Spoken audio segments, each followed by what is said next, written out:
right, guys, welcome back. We've got a lot going on here. We've got a lot going on. We looks like we are, as Ray Dalio says, entering in the fifth stage of the American empire. We are seeing this all across the board. One of the indicators that he gives is that there's radical economic inequality, and I don't think anyone really can debate that there is a radical inequality amongst the haves and the have-nots. The rich have been getting richer consistently, and the poor have been staying poor consistently. Now, in the West, we still, in America especially, have really high living wage and high living standards and all these kinds of things. But the spread between the wealthy and the poor is grown to at an exponential rate. And in stage 5 of Ray Dalio's cycle, that's when these things become big problems, big problems.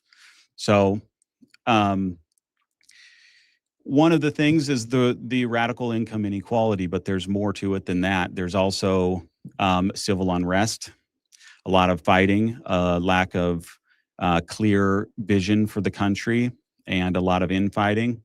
There's also a breakdown of civil society, civil unrest.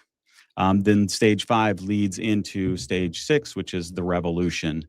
And then the revolution sort of destroys everything and sets it back to stage 1, and you have to rebuild once again. And a lot of this has to, in Ray's work, a lot of this has to do with monetary policy and with financial policy, monetary.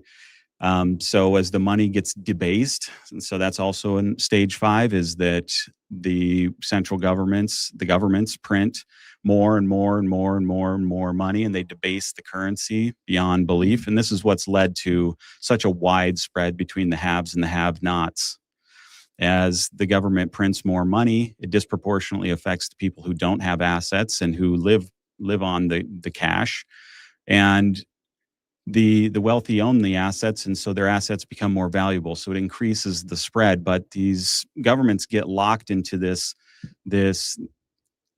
they get locked into a certain way of being, because the way that they fueled their economies to rise to the top of global power is because they borrowed money. They lent money. So they go from hard currency to then lending paper currency, basically. And that's when a country gets rich. It's very difficult to get rich with just living off of just running off of a hard currency like gold or something like that. So they use a paper-backed currency paper currency that's backed by gold, but that allows you to lend out money so people can build buildings and cities and roads and all this. This is all debt fuels all of this. And what happens is, because so much amazing stuff gets built with this debt, they just keep borrowing more, keep borrowing more, keep borrowing more, keep borrowing more, keep until it's unsustainable, and it makes the whole economy crumble. So this is where we're in. This is why we're seeing the unrest, according to Ray Dalio, and we're going to continue to see it until some version of revolution. Maybe we're just at the beginning stages of a revolution or something. You can see it. There has been a very strong left-wing component to this for the last 50, 60 years. And that was sort of the revolution.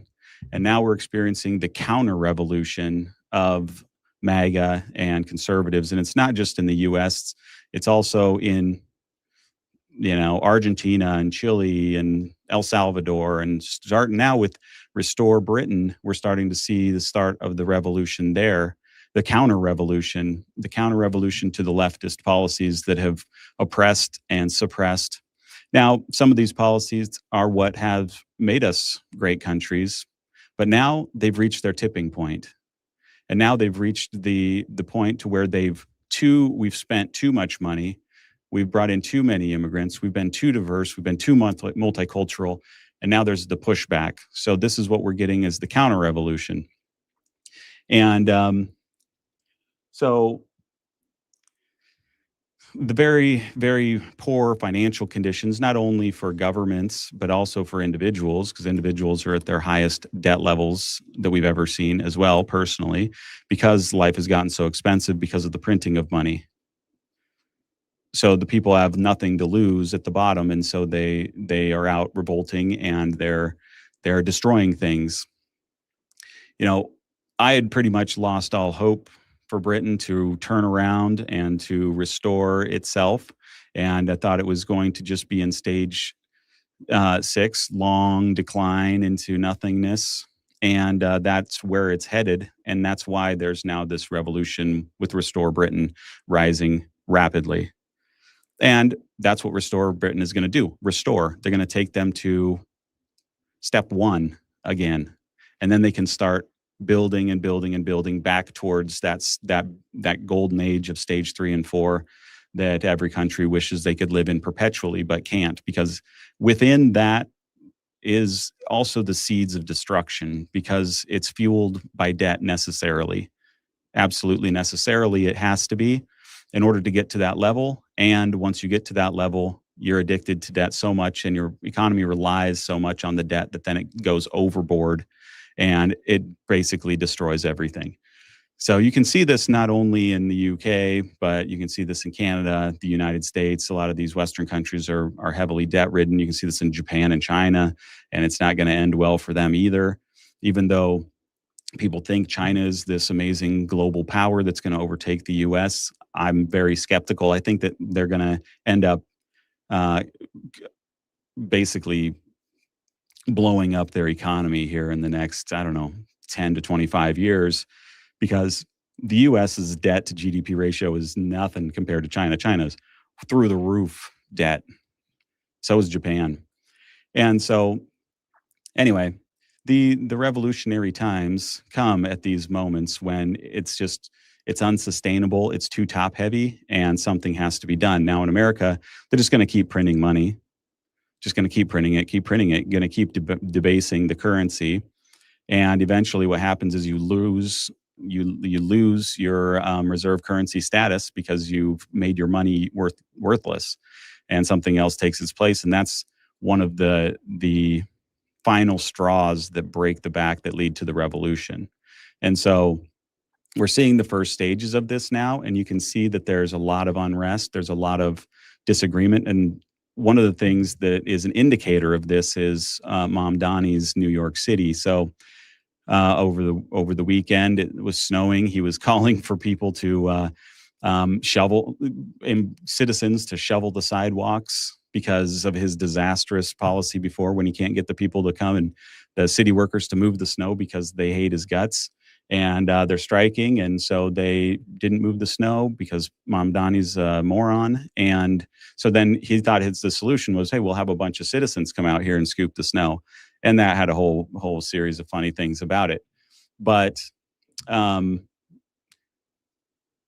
me show you, this is what's going on there now. It's not bad, it's not terrible, but you've got citizens throwing snowballs at police officers as they're walking down the streets. Mamdani's constantly criticizing the police. He cut 5,000 police officers already. And this is just, it's not good. It's not good to have a leader who dislikes law enforcement. It only aids in revolutionaries and bad faith actors who go out here and feel like there's no consequences for what they do. That is no way to run a civilization and a society, but Mamdani thinks that it is. I'm just going to show you here a clip of what they got going on. This is what they're doing here.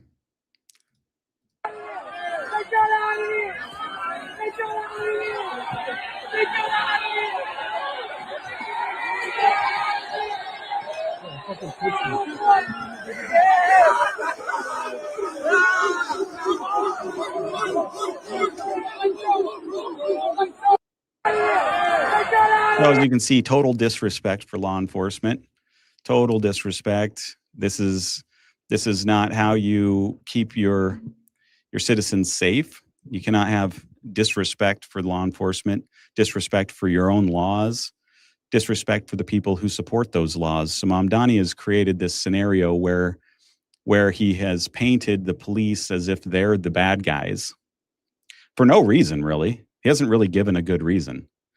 He just has this thought. He's like, still thinks this is 2020 BLM times or something like that. He he wants to defund the police. He wants to bring in social workers instead, and all this kind of stuff. And everybody knows it's stupid and it's pointless and it's never going to work, and it's going to be a dumb policy, and it's going to cause all kinds of problems and deaths, and it's going to cause crime to go through the roof. But what are you going to do? Sometimes people have to see this just to realize it's true. And you've got a lot of people here who don't really know anything, and you've got Mamdani, who was elected by basically foreigners in New York City, and this is like a harbinger of things to come. If we keep going down the path of leftism, communism, socialism, this is what it devolves into: a lack of order, a lack of total chaos, disrespect for hierarchies, disrespect for authority. So this is the thing. So that these people like Mamdani, they don't believe in hierarchies. They don't believe that you should respect the authority of police officers, for example, right? Which in turn is a respect for rule of law. That's what this police officer symbolizes, is rule of law. So are we going to live under rule of law, or are we going to live under chaos? So this is not the only video like this, but there's also this one. Apparently this one.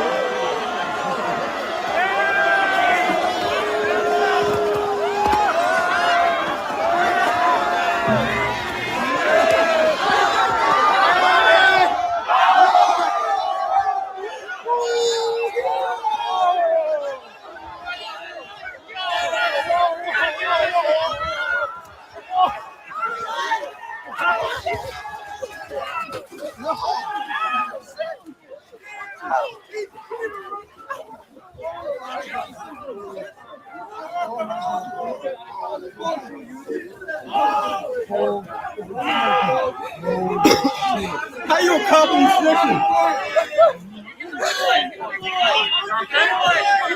You good? You okay? Let's do it.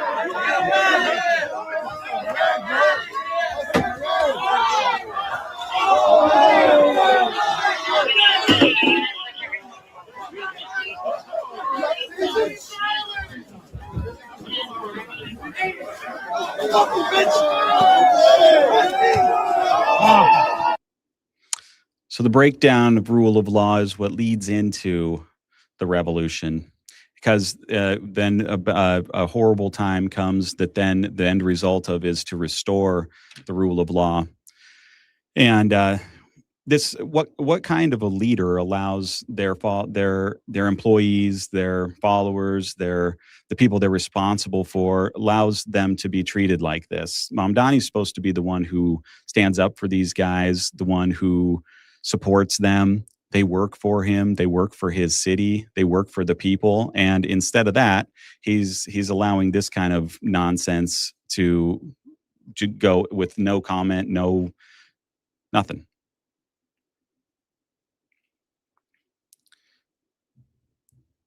It's pretty embarrassing. I mean, it's basically what everybody has been warning about since Mamdani got elected. They knew that the city would become a shit show because he's a moron who doesn't know what he's doing. He's never done anything in his life. He's a spoiled brat.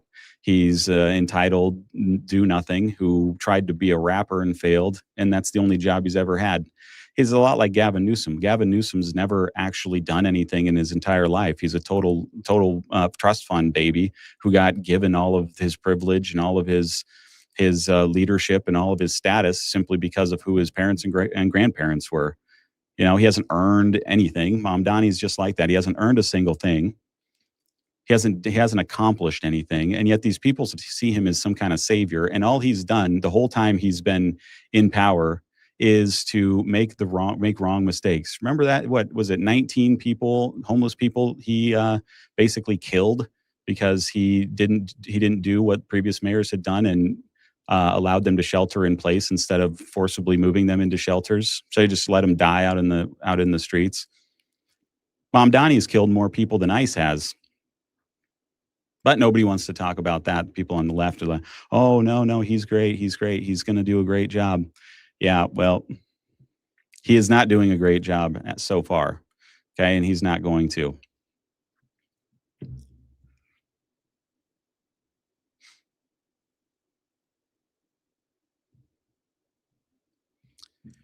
So,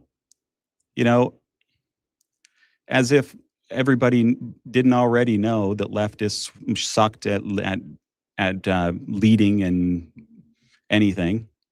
Leftists suck at running countries. They suck at running states. They suck at running cities. The blue cities are complete madness. Homeless people all over the place. You got people fleeing from them because they don't want to live there. They're getting overrun with immigrants. It's just total nonsense. And it's, they're going to believe these policies, whether you convince them, whether you show them stats and facts. You can show them as many stats as you want about how bad immigrants are, illegal immigrants, especially for your society. You can show them all the stats you want about how bad socialism always turns out, about how you can't just tax rich people more or else they'll leave and go somewhere else, which then causes an even worse financial situation than the one you were in. You can show them all this stuff, and you can show them 50 examples from history and how it works out the same way every single time. You think that they'll change their minds? They won't change their minds. So there's not really any reason in debating with them or trying to even give them any facts. And this is part of the reason why we are in stage 5, because in stage 5, Ray Dalio's stage 5, all this stuff breaks down and it just turns into factions and war. And so we're not probably headed towards a civil war, but we do have a cultural war that's going on now, and it's been going on for some time, but it's intensified radically in the last 5, 6 years, since 2020. 2020 was kind of the tipping point. And since then, things have gotten more radical, more dangerous, more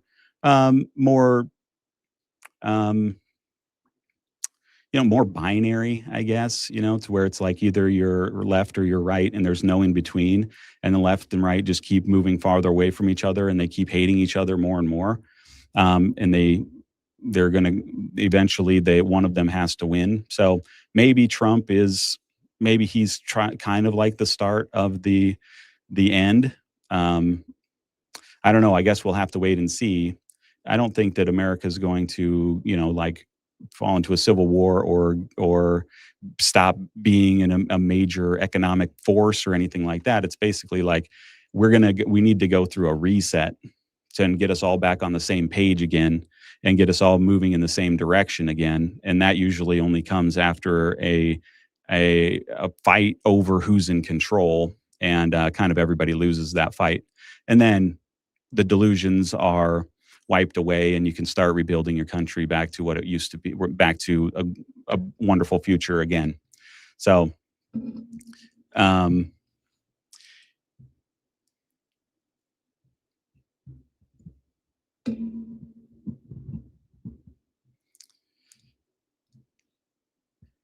there's a uninformed comment.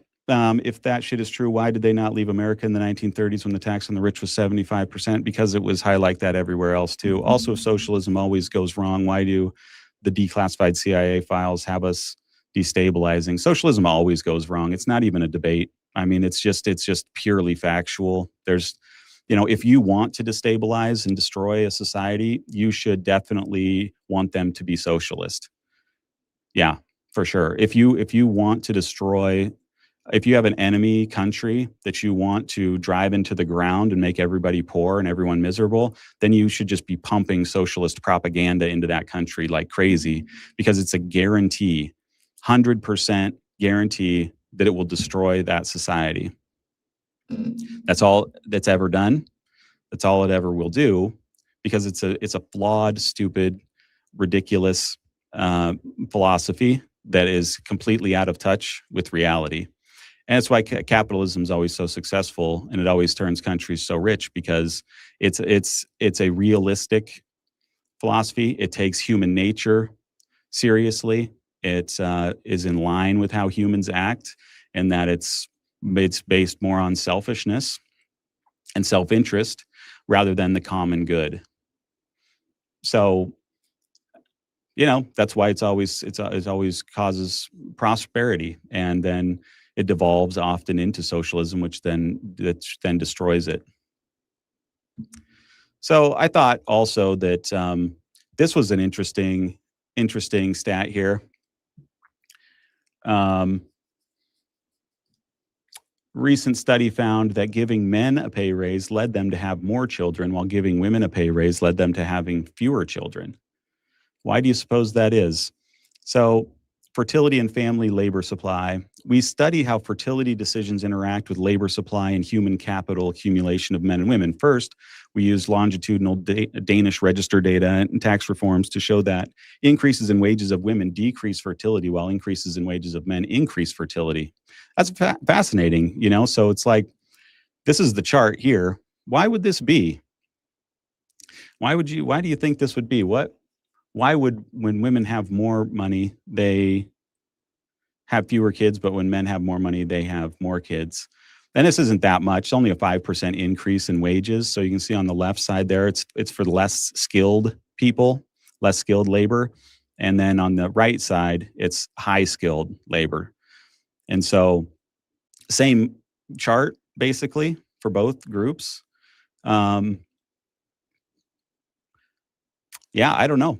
I mean, men feel more comfortable having kids when they have more money because they know that it's going to cost a lot, maybe. And maybe women, when they have more money, they have more freedom to go and do things they want to do. And so that having a child would get in the way of that. Whereas if women don't have money, they don't have a lot of economic things to do. And so they settle for having kids instead. I don't know. I'd be curious what some of you guys think about that. Why you think this chart would come out this way? Because you would think that, if women made more money, they would be more interested in having kids because they would feel more financially stable and able to care for the kids. That's kind of the weird irony of the modern world, is that the wealthier people get, the fewer children they have, even though they have more resources that they would be able to take care of kids. So you would think that they would have more kids because they're richer, but it's the exact opposite. They have fewer kids, and the poorer people are the ones who are having all the kids, or the poorest countries. I mean, Africa is having kids like crazy, and they're super poor. So America's, Asian countries, they're not having kids at all. They're falling off a cliff. So kind of a weird thing.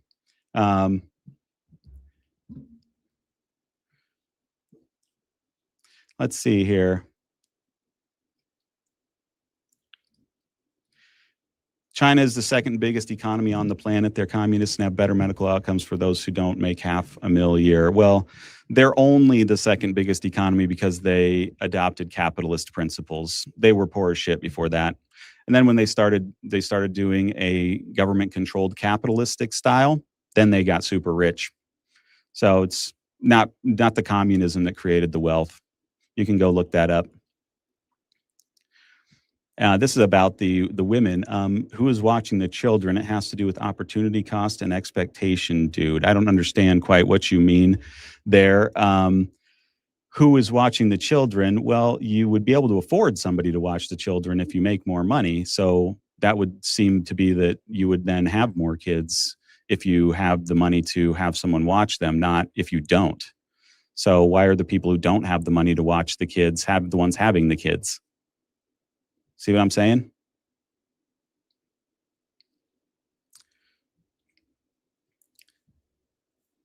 Yeah, so I don't know if that makes sense.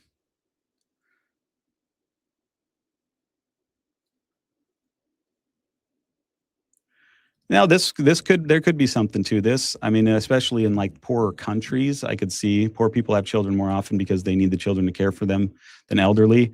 I don't think like in the United States that's really the case, even though the poor people do have more kids.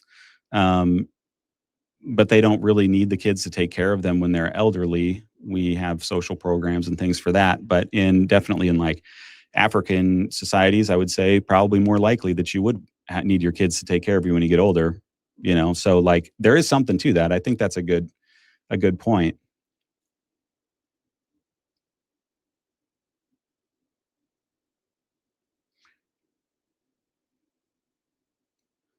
When women make more, they work more, the household expectation still falls on the women. I guess maybe it could be that they're not having kids because they're working more. That's why their wages have increased. So maybe they don't have the time to put into the children. That could be. That might be a decent idea.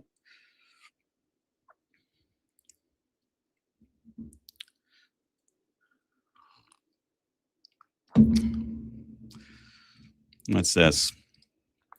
Maybe if you worked a day in your life and had your money stolen at a 90% production to value rate like everyone else, you wouldn't be choking the rich chode right now. Well, I mean, you can say that, but uh, that's sort of a cop out with a lot of these people who are socialist leaning. It's they don't really know anything about socialism. They've never read the history of it. They don't never read the books. They've never read anything about the philosophy of socialism, and then they act like somehow it's going to save them. It's like basically what socialism is okay, here's your choices. You can have a billionaire class of productive entrepreneurs who are way rich while the rest of us are poor, or you can have a bureaucracy of politicians who are super rich while the rest of us are even poorer. Those are your options. So which one would you choose? Which one would you prefer? You want a rich political class of bureaucrats and politicians who take all of the money and all the resources for themselves and live in mansions and drive, Ferraris and all that kind of stuff? Because that's what happens every single time socialism gets implemented. The politicians get super rich.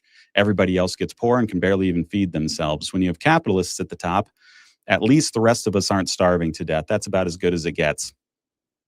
It's about as good as it gets. So you're going to end up with a class that's super rich, regardless of what system you put in place. It just depends on who do you want to have all that power. You want it to be politicians? Can you see how good of a job politicians do? They waste our money. That's total fraud, rampant. They get nothing done. Everything they do is half-assed and shit. They don't produce anything. So the whole society suffers because there's no productive class. It's just a bureaucratic class who seizes all the wealth and keeps it for themselves. That's socialism. That's communism. Or you can have a capitalist system where the money is more spread out. You still get a bunch of super rich people because productivity incentivizes them to be rich. But then the rest of us are way richer than anybody in socialist countries. It's not even a debate. It's not even worth discussing because it's so obvious. And it's people who believe in socialism are such nutcases. Their brains are so broken they can't even really have a conversation about it. And they're usually very uneducated. They don't know anything about it. They just know what their heart feels like, their feelings. Well, I feel like spreading the money around, taking okay, yeah. All right. Immigrant welfare is generational. This is an interesting chart that's been going around. And it's not what you would expect, because you would think that as immigrants come into the country, as the generations go on, they would use less and less of social services and welfare and things like that. But it doesn't seem to be the case. So this is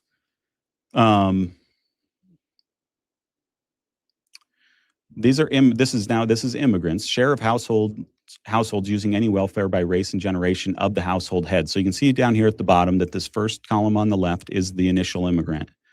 The middle one is the second generation, and then the right-hand one is the third and more generation. So you can see here when Hispanics come into the country, they're using a lot of them are using welfare. Okay. Blacks less so, but still a lot. Asians less so, but still a lot. And whites the least, but still a lot. 33% of them using welfare. Now, a lot of that has to do with because it's a huge adjustment to come here from your country, don't have a lot of money, things like that.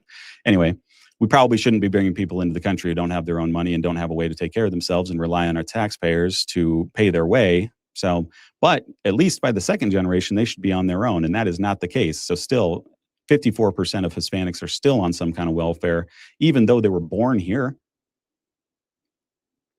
And it doesn't even get any better. So third generation, 53%.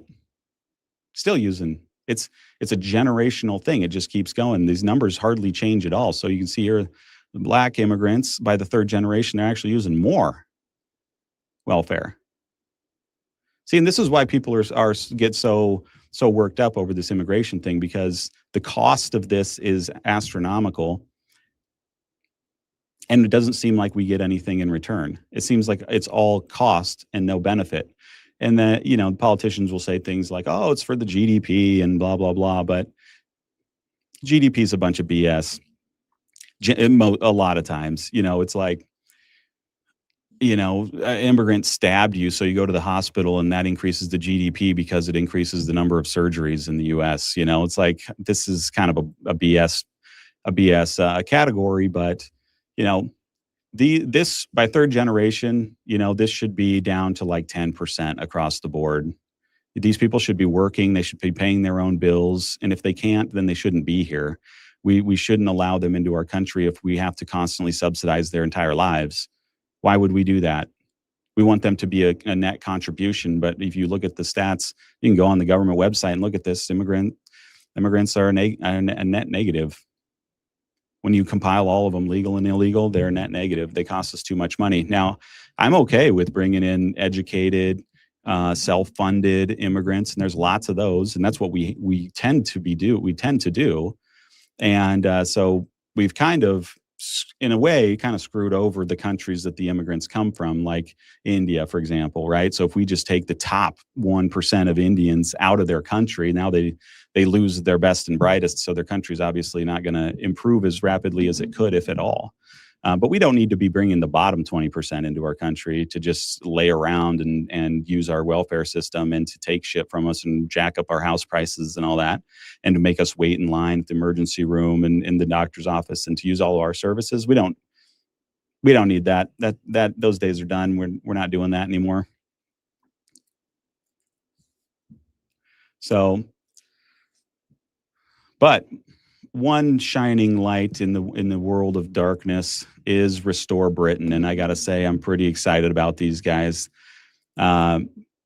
Rupert Lowe is a G. He's awesome. I think that their momentum is crazy. They're already the fourth biggest party in the UK after only 2 weeks.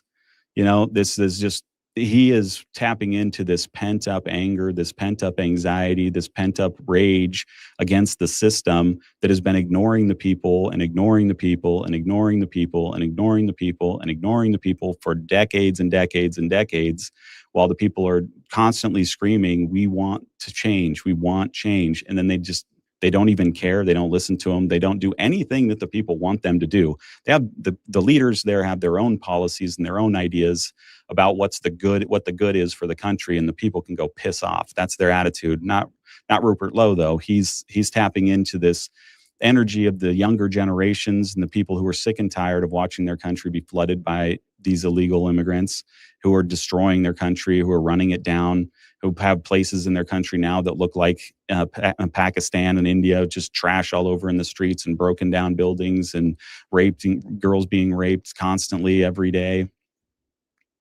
And then, like the grooming gang scandal, which should just be called a rape gang scandal. It's, for 30, 40 years, this shit was going on there, and the politicians didn't want to talk about it and didn't want to look into it. 1,400 girls raped, and the politicians' response was, "Oh, well, we don't want to bring it up that there's a bunch of Muslims doing this, because then that'll make people not like the Muslims, and we can't have that. So we'll sacrifice our daughters to these animals, and that'll be good for our society somehow." And people are so fed up with this BS. They're so tired of it that I think Lowe and I think Restore are going to just blaze through the elections.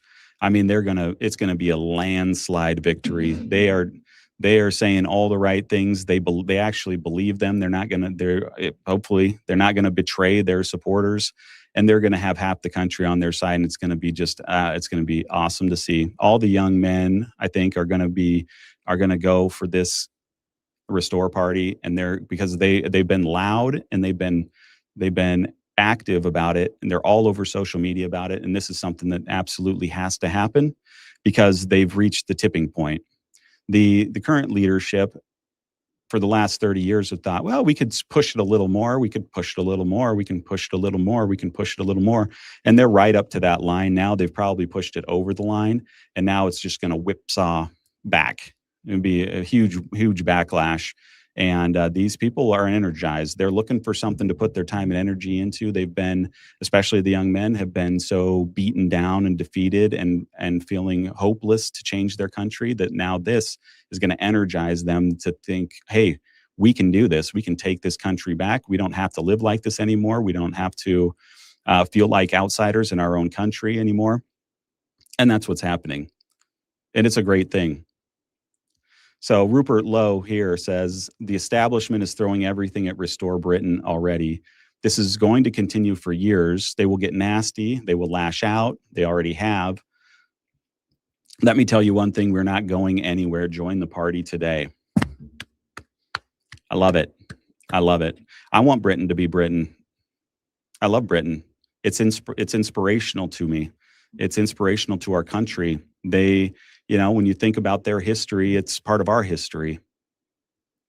And so we can't let it crumble under leftist rule. And like leftists always do, let it be totally corrupted and totally destroyed and become something that's a police state, authoritarian hellhole where they're putting people in prison for memes. That the person who gets assaulted by a Muslim and calls the Muslim a dirty Muslim, that person goes to prison instead of the Muslim who did the assault. That kind of authoritarian leftist hellhole, these people, they're tired of it. They don't want anything to do with it. And the young men are going to rise up, I'm convinced, and they're going to take this country back. It's not even a question of if, it's a question of when. So Rupert Lowe, so there's been this Pakistani rape grooming gangs running around in England now for quite some time, 30, 40 years, and no one's done anything about it. And Rupert Lowe did his own independent inquiry into this with a panel of people. I think it was like 4 or 5 people. They interviewed victims, and they just put this week, a couple days ago, I think, put out a statement about what they found. And I want to read this to you guys because it's really disturbing, and it gives you an indication it gives you a look at just how corrupt the leadership of the UK has been over the 40 years, what lengths they went to defend and hide how much of a problem the Pakistani especially, but Muslims that they've been letting into their country have been. They've caused lots of problems, lots of pain, suffering, heartache to a large percentage of the population, and the politicians just ignored it. They thought that the outsiders, the Pakistanis who do absolutely no good for your country, had more of a right to be protected than 12-year-old girls. So they just let these Pakistani guys go and rape them repeatedly, and kidnap them, leave them in houses, have hundreds of men come and rape them repeatedly. It's absolutely horrible. So I'm going to read this statement just so that people know just how bad this was. So this is a statement from the Rape Gang Inquiry led by Rupert Lowe. Our inquiry panel has heard extensive and deeply distressing testimony from a survivor detailing prolonged and extreme abuse, exploitation, and trafficking beginning in childhood and continuing over a number of years across multiple locations in the United Kingdom. The panel wishes to place on record that we regard this testimony with the utmost seriousness. The survivor has provided detailed, consistent, and specific evidence over an extended period of engagement with our inquiry. She will remain anonymous, and she is safe. She has made it abundantly clear that she wants the country to know her story. This is her decision and her decision alone. Elements of her account have been independently corroborated through presented documentation and vast evidence.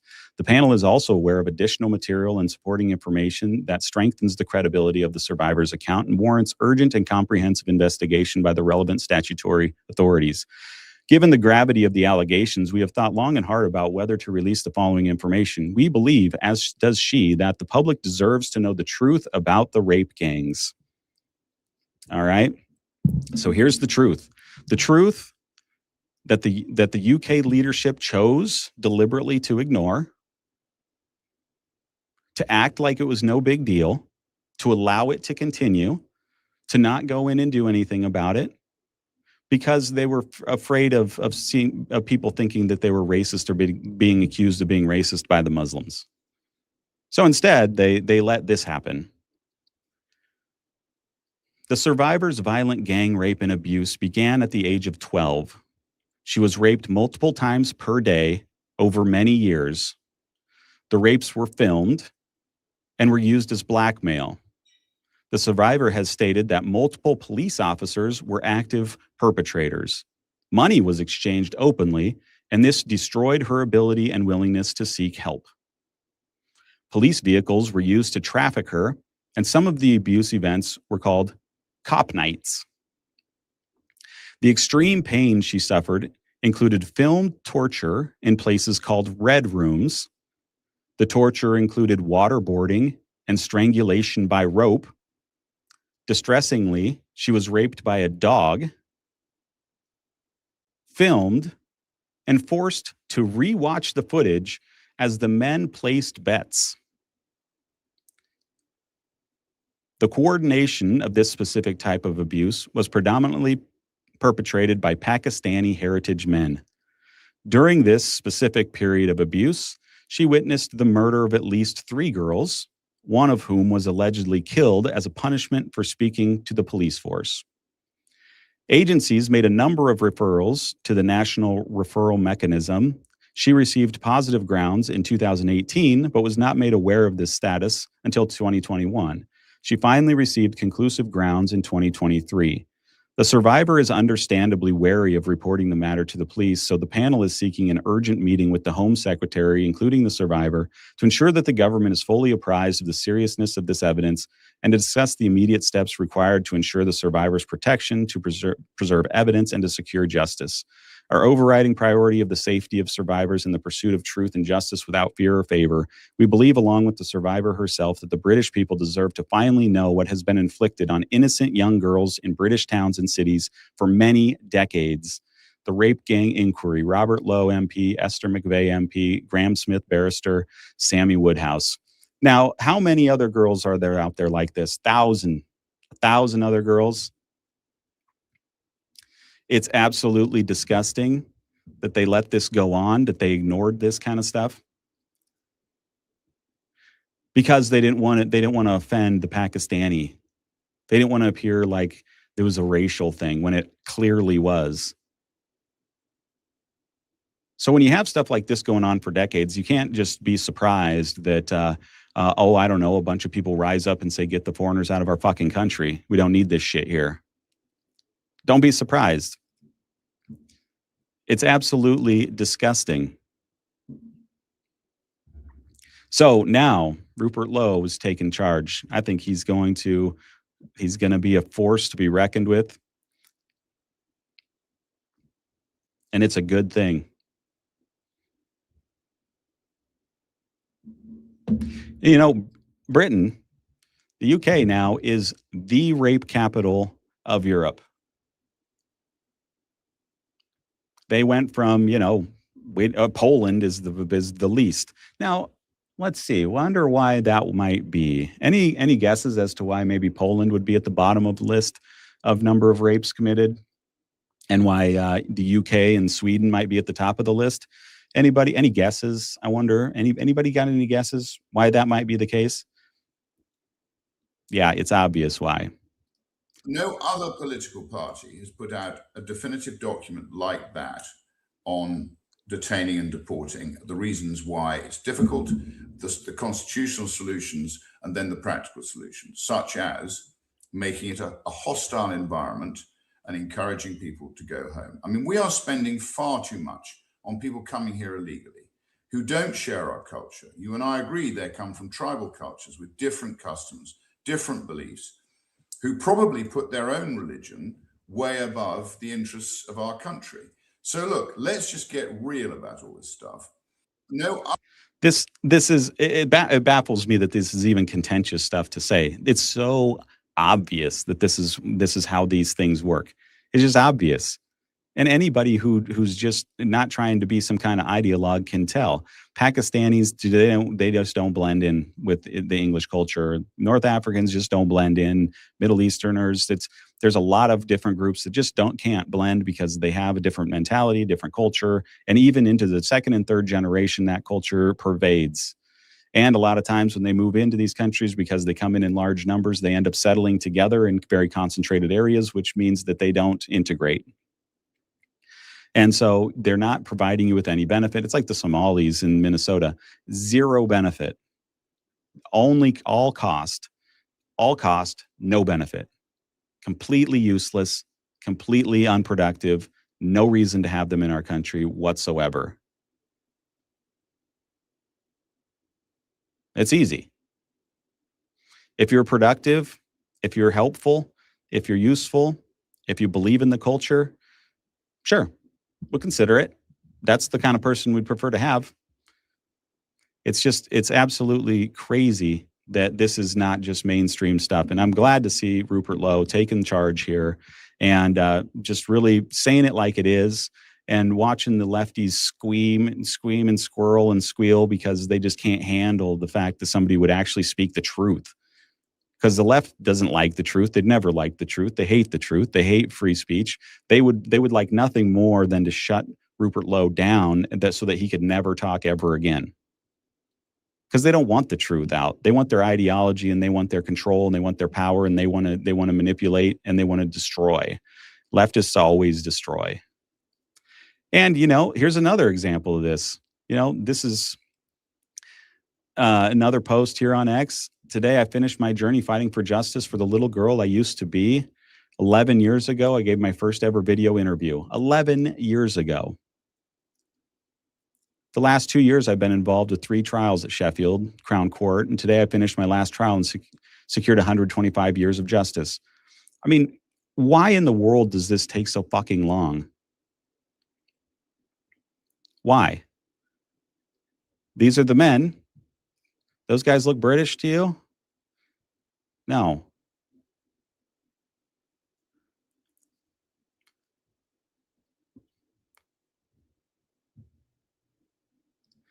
So at least something's being done. Very, very minor things are being done. A couple guys go to prison. You've got, 50,000 more men that need to go to prison, who would actually just need to be completely kicked out of your country. So Rupert Lowe is bringing up this rape gang inquiry, and the UK, they want to open an investigation, and this is what the Parliament has decided they're going to do with the investigation. I'll let this play. The eyes to the right, 111. The nose to the left, 364.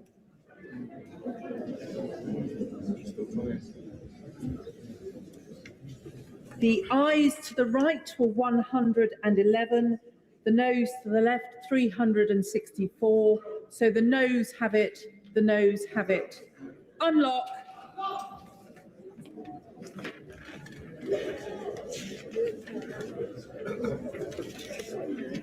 The question is that the bill be now read a second time. As many as are of that opinion say aye. Aye. Of the contrary, no. No.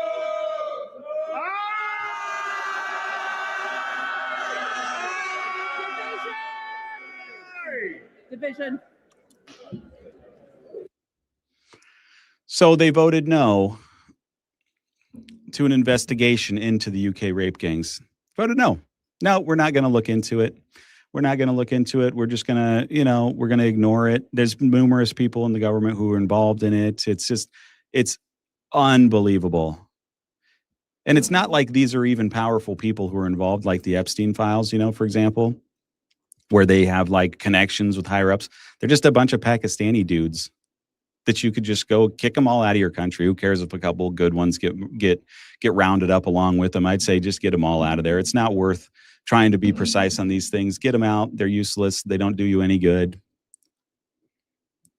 And, Rupert Lowe, that's more of his attitude. Appreciate you all from across the pond for the support. It breaks our brains that such basic things are seen as extreme. Yeah. Yeah. You know, this is the game they play.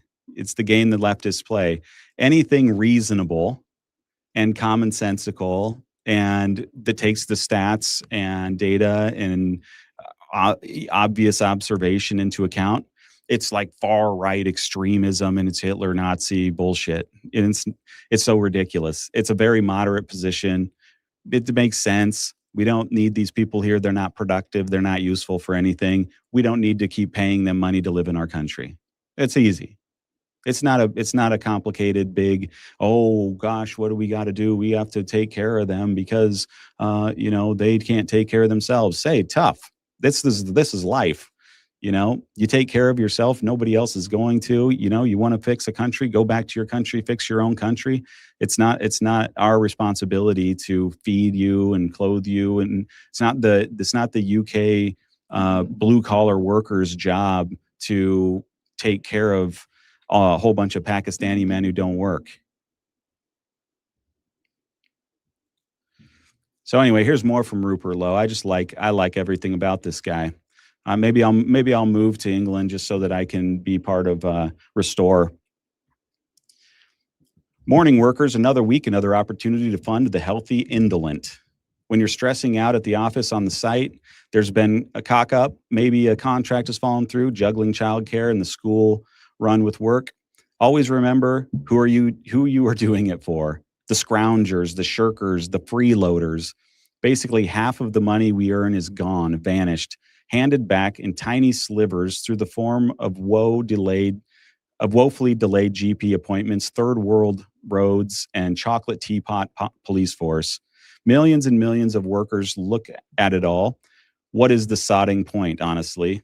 The political solutions on offer until this point have consisted of rearranging the cutlery. There is now a political party to kick the table over. Restore Britain will crush the parasitic state, and we will take great pleasure in doing so. There are millions of healthy working-age Brits who do nothing. They sit on benefits and don't even try.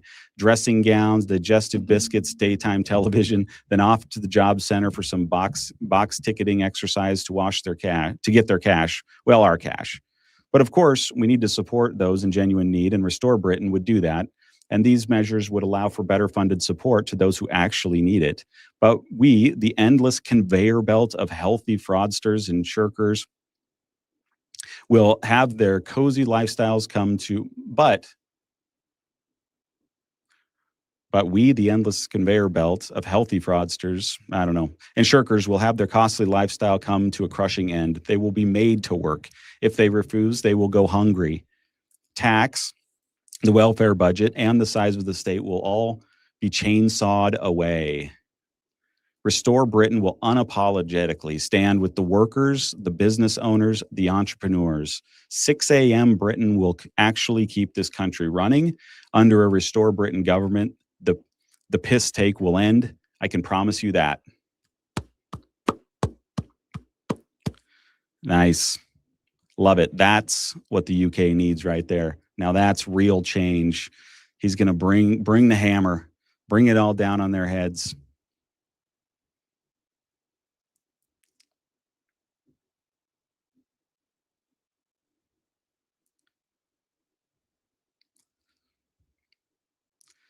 Bring it all down.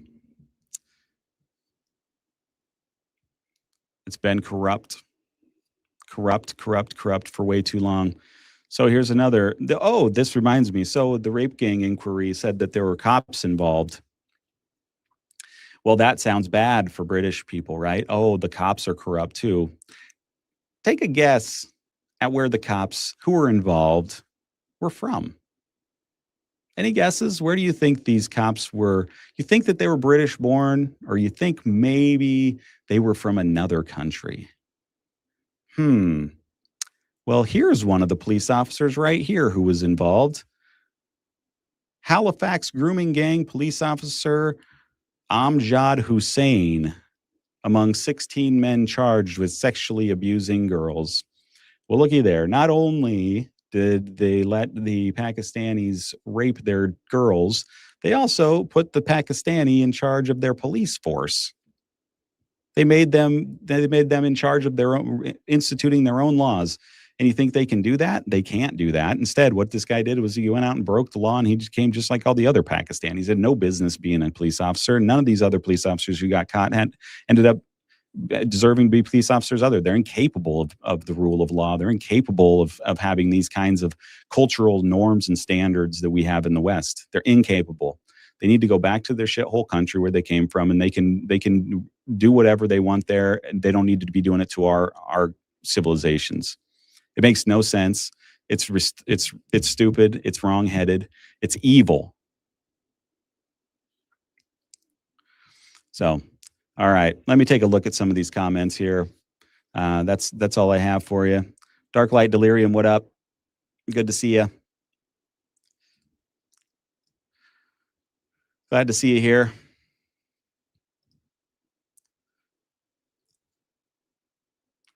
Yeah, this is true. I mean, this is what's coming. You know, I don't know how bad the collapse will be, but the system has to reset or collapse. I think that's true. These systems, and this is what Ray Dalio is talking about, that these systems become so top heavy with debt that they necessarily have to reset. And it's you know, a lot of the unrest we don't really associate with debt, but it's all related because it does have to do with our the cost of living and the ability to pay rent and to buy assets and jobs that pay well, and all this kind of stuff is involved in this top heavy government society that is burdened by debt, whose money sucks and has been corrupted, and then these politicians get corrupted, and everything gets corrupted, and then the society devolves into sort of fighting amongst each other. And we know that the institutions need to be torn down because they become corrupt, and then we need to start over and rebuild them. So, and our institutions in the U.S. have been corrupt for quite some time. They've been getting more and more corrupt ever since, you know, like the 60s. The last 80 years or last 60 years have been a full-on march toward the leftists taking over all the institutions and corrupting them as much as possible, to where the institutions no longer do the things that they were intended to do, but they do the bidding of the leftist political party, the leftist politicians, the leftist, what kind of political ideology do they want to push? That's what the institutions have now come to push. Instead of pushing for the general good of the entire society, they push one specific sliver of society, and they try to propagandize us all into that sliver. And that's why people are angry about them. That's why people want the Department of Education to be eradicated. The CIA, the FBI, all these systems have become corrupt to their core, and they need to be burnt to the ground, and we need new ones. So, all right, guys, don't forget to like and subscribe. Don't forget to comment, share. Thanks for joining me. I appreciate it. You guys have a great day.